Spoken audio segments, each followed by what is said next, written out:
Hi గారు, welcome to our channel. ప్రస్తుతం మనతో పాటు దాము బాలాజీ గారు సీనియర్ జర్నలిస్ట్ ఉన్నారు. వారితో ఒకసారి మాట్లాడదాం. సార్ నమస్కారం సార్.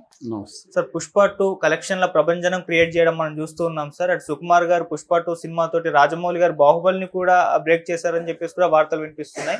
మరి ఇప్పటి వరకు పుష్ప 2 రిలీజ్ అయ్యి 4 వారాలు అంటే 1 మంత్ కంప్లీట్ అయిపోయింది. మరి సినిమా కలెక్షన్లు ఏ విధంగా ఉన్నాయి, ఏ రికార్డులను బ్రేక్ చేసింది, ఇంకా ఏ రికార్డులను బ్రేక్ చేసే అవకాశం కనిపిస్తుంది సార్? నిజానికి 4వ వారంలో పుష్ప బాగా డ్రాప్ అయింది.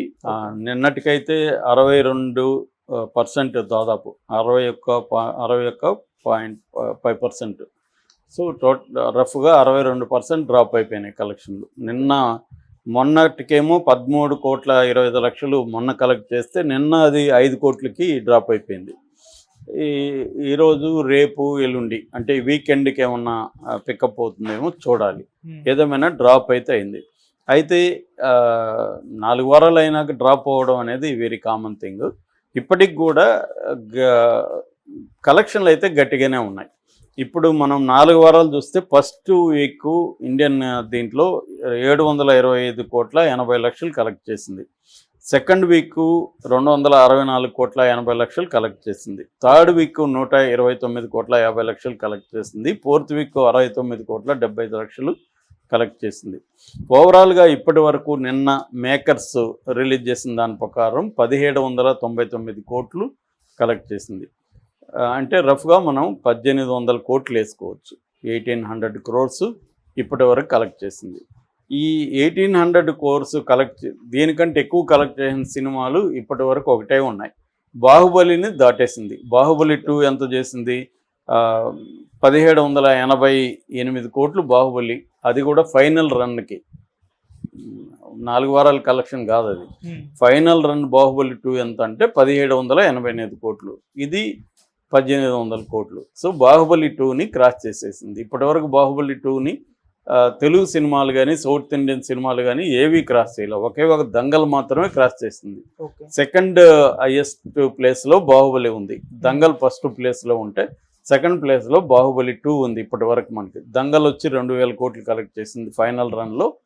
నెక్స్ట్ వచ్చి బాహుబలి 1,788 కోట్లు కలెక్ట్ చేసింది. ఇప్పుడు పుష్ప 2 ఆ రికార్డును కేవలం 4 వారాల్లో బాహుబలి 2ను రికార్డు బ్రేక్ చేసేసింది. సో ఇంకా ఉండేది పుష్ప 2కి రికార్డు బ్రేక్ చేయాల్సింది వచ్చి దంగల్ది 2,000 కోట్లు. అది ఈజీగా లాంగ్ రన్లో పుష్ప 2 చేసేస్తుంది. ఇక హిందీ వరకు తీసుకుంటే హిందీలో ఇప్పటి వరకు హిందీ వెర్షన్ ఇండియాలో కలెక్షన్లు వచ్చి 800 కోట్లు చేస్తే world wide Hindi version collection వచ్చి 1000 కోట్లు చేస్తుంది అనమాట. హిందీకి సంబంధించిన హిందీ సినిమాలు వరల్డ్ వైడ్ కలెక్షన్ చేసినవి దీనికంటే కూడా 2 ఎక్కువ ఉన్నాయి. ఆ 2 కూడా షారుఖ్ ఖాన్ సినిమాలే. ఒకటి సిద్ధార్థ్ ఆనంద్ డైరెక్షన్లో వచ్చిన పఠాన్, అది 2023లో వచ్చింది. అది 1,050 crores 1,050 కోట్లు కలెక్ట్ చేసింది. దాన్ని ఎట్లాగో ఇంకొక 4 రోజుల్లో క్రాస్ చేసేస్తుంది. నెక్స్ట్ వచ్చి అట్లీ డైరెక్షన్లో వచ్చిన జవాన్ సినిమా, అది 1,150 కోట్లు షారుఖ్ ఖాన్ది. ఇది కూడా ఇంకొక 2-3 వారాల్లో దాన్ని కూడా బ్రేక్ చేసేస్తుంది. అటు హిందీ రికార్డులని అంటే షారుఖ్ ఖాన్ రికార్డులని పుష్ప బ్రేక్ చేయబోతుంది.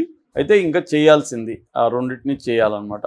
ఒక్క ముంబైలోనే ఇప్పటి వరకు ఏ ఇండియన్ సినిమా కూడా ముంబై సర్క్యూట్లో 250 కోట్లు చేయలేదు. అక్కడ కూడా రికార్డు క్రియేట్ చేసింది పుష్ప.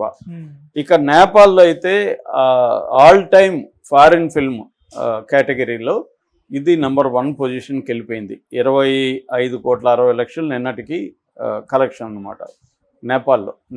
మనం ఫారిన్ ఫిల్మ్ రిలీజ్ అంటే లోకల్ ఫిల్మ్ ఎంతకంటే కలెక్ట్ చేసింది, కానీ ఫారిన్ విదేశీ సినిమాలు నేపాల్లో ఆడిన దాంట్లో ఇదే నెంబర్ 1లోకి వెళ్ళిపోయింది అనమాట.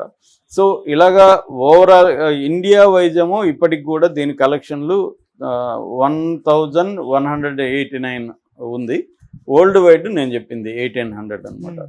సో ఇటు తెలుగులో కానీ తమిళ్ ఇక్కడంతా కూడా బాగా తగ్గిపోయినాయి. హిందీ కాపాడిందని చెప్పొచ్చు. ఎందుకంటే 1,800 కోట్ల కలెక్షన్లలో హిందీ వెర్షన్ ఒకటే 1000 కోట్లు. అంటే మిగతా భాషలన్నీ కలిపి 800 కోట్లు. అంటే ఇది హిందీ బెల్ట్కి బాగా ఇదైంది. నిన్న కూడా మనం చెప్పుకున్నాం, అనురాగ్ కాశ్యప్ మాట్లాడాడు. దాని తర్వాత కూడా అనురాగ్ కాశ్యప్ లేటెస్ట్గా ఒక ఇంటర్వ్యూ ఇస్తూ కూడా మేము మమ్మల్ని ఆదమరిచి ఉన్నప్పుడు పుష్పరాజు పెద్ద దెబ్బ కొట్టాడు, అని చెప్తున్నాడు. ఎందుకంటే ఆయన ముందు నుంచి కూడా కొట్లాడుతున్నాడంట, హిందీ సినిమాలు తీయండి, హిందీ ఆడియన్స్కి సూట్ అయ్యే సినిమాలు తీయండి అని నేను ఎప్పటి నుంచో చెప్తుంటే వీళ్ళు తీయట్లేదు. రెండోది అసలు రిలీజ్ చేయట్లేదు. ఎంతసేపు మల్టీప్లెక్స్లు సిటీలోనే మా సినిమాలు రిలీజ్ చేశారు. నాది గ్యాంగ్స్ ఆఫ్ ఓషాపూర్ లాంటివి ఇంటీరియర్ అంతా చేస్తుంటే అది కూడా బాగా ఆడుండేది, వీళ్ళకి అర్థం కావట్లేదు. ఇవన్నీ కూడా ఆయన బాధపడుతూ చెప్పాడు. సో వీళ్ళ దెబ్బ అదే. ఎందుకంటే ఎప్పుడైతే హిందీ సినిమా అర్బన్ థీమ్స్ తీసుకొని అర్బన్ సెంటర్లో ఫోకస్ చేసిందో, యూట్యూబ్ ఛానల్ అందరూ ఏం చేయడం మొదలుపెట్టారంటే సౌత్ ఇండియా సినిమాలు, యాక్షన్ సినిమాలు, ముఖ్యంగా తెలుగులో చిరంజీవి, అల్లు అర్జున్ ఇలాంటి యాక్షన్ సినిమాలన్నీ తీసుకొని డబ్ చేసి వదలడం మొదలుపెట్టారు.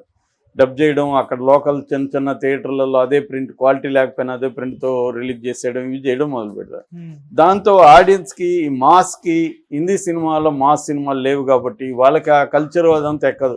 వాళ్ళకంతా ఎన్ఆర్ఐలు సబ్జెక్టులు, అమెరికాలో ఇది, స్విట్జర్లాండ్లో పాటలు, ఇవే ఉంటాయి తప్ప తమ జీవితాన్ని తాము ఐడెంటిఫై, ఒక రిక్షావుడు కావచ్చు, ఒక కూలీ కావచ్చు, ఇలాంటి సినిమాలు అనేవి రావడం ఆగిపోయింది.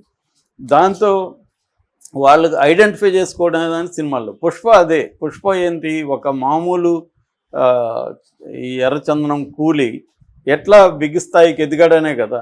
సో ఈ యాస్పిరేషనల్ ఇండియన్స్ అంటారు, అంటే తాము ఎదగాలని. ఆ ఎదిగే పద్ధతి తప్ప పక్కన పెడితే ఈ దాంతో ఈ మాస్ రిక్షావాళ్ళు కావచ్చు, పేద ప్రజలు కావచ్చు, వీళ్ళందరూ దీంతో ఐడెంటిఫై అయ్యారు. హిందీ రూరల్ బిల్ట్ కానీ, స్మాల్ సిటీస్ కానీ, ఇక్కడంతా కూడా ఒక ఐడెంటిఫికేషన్. ప్రతి ఒక్కరికి యాస్పిరేషనల్ ఇండియా అనేది ఏంటంటే తాము ఉన్న పొజిషన్ నుంచి పైకి ఎదగాలనేది యాస్పిరేషనల్ ఇండియాకు ఉండే క్యారెక్టరిస్టిక్. దాన్ని ఇది క్యాటర్ చేయగలిగింది. దాన్ని తీసిన పద్ధతి కానీ అవన్నీ కూడా వాళ్ళకి ఎక్కేసిందని అనురాగ్ కాశ్యప్ లాంటి వాళ్ళు అనలైజ్ చేస్తున్నారు. ఈ రకంగా ఇప్పటి వరకు మనకి రాజమౌళిని కింగ్గా ఉండేవాడు, రాజమౌళిని దాటేశాడు సుకుమారు. అది కూడా సైలెంట్గా వచ్చి. నిజానికి సుకుమారు, రాజమౌళి అంత పేరు కూడా సుకుమార్కి లేదు. పుష్ప పేరు తెచ్చిందంటే అల్లు అర్జున్కే ఎక్కువ తెచ్చింది డైరెక్టర్ కంటే కూడా. ఎందుకంటే it is not a director's film, it is an actor's film. రాజమౌళికి వచ్చేసరికి రాజమౌళి యాక్టర్స్ ఎవరున్నా అది రాజమౌళి ఫిల్మ్. ఇక్కడికి వచ్చేసరికి ఇది అల్లు అర్జున్ ఫిల్మ్. రెండోది రేవంత్ రెడ్డి కూడా తెలియకనే వాళ్ళకి చాలా మేలు చేశాడు. ఎప్పుడైతే అల్లు అర్జున్ అరెస్ట్ చేశారో దాని తర్వాత అక్కడ కలెక్షన్లు పెరిగాయి. ఇమ్మీడియట్ రోజు ఫ్రైడే రోజు 100 కోట్లు కలెక్ట్ చేసింది అది. సో మన జనవరికి కూడా మంచిగానే ఫస్ట్కి మంచిగా కలెక్ట్ చేసింది. సో నిజానికి దానికి కాంపిటీషన్ కూడా వచ్చాయి సినిమాలు, రాలేదని కూడా చెప్పలేం. బేబీ జాన్ వచ్చింది, మొఫాసా వచ్చింది, మ్యాక్స్ వచ్చింది, మార్కో కూడా ఇప్పుడు ఫస్ట్ మలయాళ ఫిల్మ్ హిందీ బెల్ట్లో 2 కోట్లు కలెక్ట్ చేసిన ఫస్ట్ మలయాళ ఫిల్మ్గా మార్కో నిలిచింది. అట్లాగే వనవాసు సినిమా వచ్చింది. ఇవన్నీ వచ్చినా కూడా